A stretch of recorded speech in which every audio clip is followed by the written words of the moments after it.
Hey guys, so I was out here yesterday trying to empty the black tank, and a few days before that I had emptied the gray tank, and some of it had squirted out the end, so I hurry up and shut it off because I didn't want gray water going everywhere.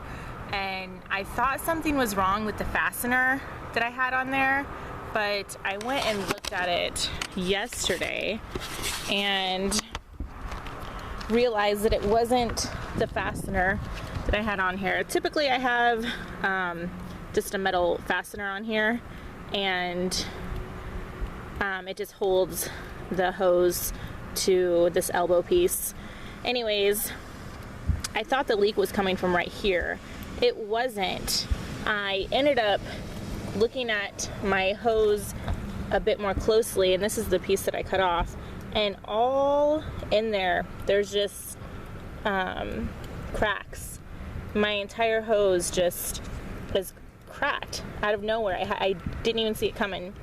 So I thought I would be clever and cut the piece that was cracked off, since my hose is so long, and just attach this piece to the elbow. Well, that didn't work either, because I kept going and this entire piece is cracked. My whole hose is cracked, and it seems to be in the spots where I typically have it scrunched up and not extended. So this hose is about a little less than a year old, and I had no idea that they didn't last that long. So just something to be aware of, to check your hoses for cracks. I'm going to assume that it has something to do with the sun exposure, and just because it's plastic and it's thin and it got brittle and just started cracking. That's my assumption. So check your hoses, everyone, every now and then to see if it's brittle. See, like, even if I take this whole thing apart, the entire thing is cracked. So I bought a new one today so we can finally empty our tanks. I did not get the Rhino Flex like I did last time. I decided to get this kind because it is two 10-foot pieces. So I thought maybe I could technically have two hoses for the price of one. And this spot that I'm at right now is only about a 10-foot spot, maybe less. So I figured I could get away with using just one of those and keeping the other one new. So we'll see. And this one comes with a translucent elbow for that. We already have a translucent elbow that comes right out of the RV. And for those of you who are kind of grossed out by the translucent ones, the clear ones, don't be. I have learned so much having a clear elbow that it's not even funny. My tanks were not even nearly as clean as I thought they were after seeing what came out of here. When I first got it, I had to flush my black tank about a good 3 or 4 times just to get clear water coming out. So what I would typically do is I would flush my black tank once, maybe twice if it was bad, if I thought it was bad but I couldn't really tell, and just be done with it and put a deodorizer thing in the toilet and call it a day. Well, having the clear elbow has literally shown me how yucky my tanks are. So it's just something everyone has to deal with, unless you have a composting toilet. Then yay for you. But it is definitely something I highly recommend, so that you can see if your tanks are getting clean or not. If not, that stuff can build up and keep building up if you're not cleaning them thoroughly. And that's just gross, and it produces odors, and it gets inside your RV and could maybe even make you sick. I don't know. So thought everyone should know that. While I'm out here, I'll tell you a little tip about the hoses outside. Water hose, that is. This is the little water filter we use. It's like $15 at Walmart.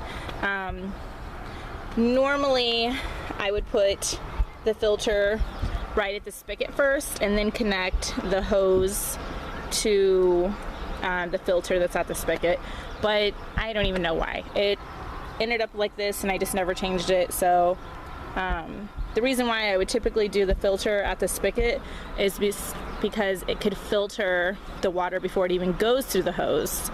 And these need replaced if you're using them consistently, probably about every 3 months. If the water is really grody, you're probably going to want to replace it a lot more often.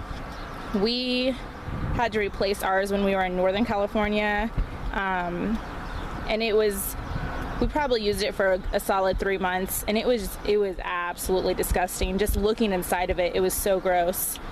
You can take off your water hose at the bottom and you can just look inside, and ours was really gunked up. Here the water softener is out of control, so we probably need to change ours pretty quickly. And we've been here maybe 2 months and that's brand new, but we're probably going to change that very quickly. And they're just something really good to have. Most everyone that I know that I've seen around here has some kind of water filter. Definitely get some kind of water filter if you're going to a campground. The water is not always as clean as you would have in a typical home. Now your water hoses, if you didn't know, when you're storing your water hoses, you really want to make sure to get all the water out. You can do that by just lifting up the water hose in the middle or something like that and shaking all the water out and make sure it's completely dry when you travel. If not, if you leave it in there and you're not going to immediately hook it back up in a couple days or so, it could get moldy. And I'm telling you this from experience, because when we were dry docking or boondocking or whatever, one of our water hoses still had a little bit of water in it, and we boondocked for about a month, and we went to go use our hose again, and it was absolutely disgusting. It was so gross. So just be aware of that. And when you're traveling, and if you're taking your time in between places and it's really hot, and you want to save your water filter, you don't have to store this in your basement. You can wrap this up and store it in your freezer so that mold doesn't start getting in it and stuff. So just a few little tips. I guess while I'm out here, I'll show you. You can also check your anode rod. I think I said that correctly.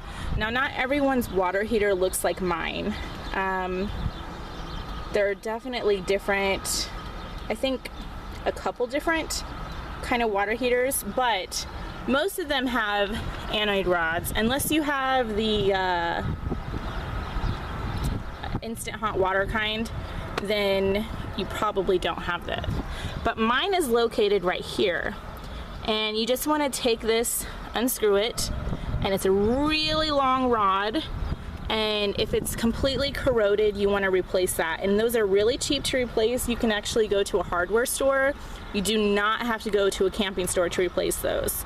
But if this is kind of what filters the water, and if I said that incorrectly, then feel free to completely correct me. But you're going to want to look up videos on how to change that out, because it's not as easy as just popping it in and out. You have to drain the water from your tank first, and there is a method to that, I have learned.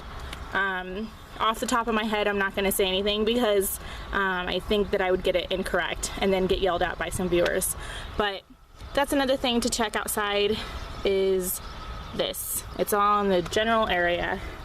So that's all I got for my tips. I do keep my there is an ongoing debate on whether to keep your gray tank open or closed the whole time while you're camping. I personally keep mine closed. We had kept it open when we first became RVers, But then we learned that when you kept it open, the smells from this hose that are connected to the sewer disposal part can actually creep back in your RV and come out through your sinks and your tub and stuff, and it's really gross. So we always keep ours closed, and it's also good to keep it closed to help flush the hose after you flush your black tank. So there's my tips for the day. Bye guys.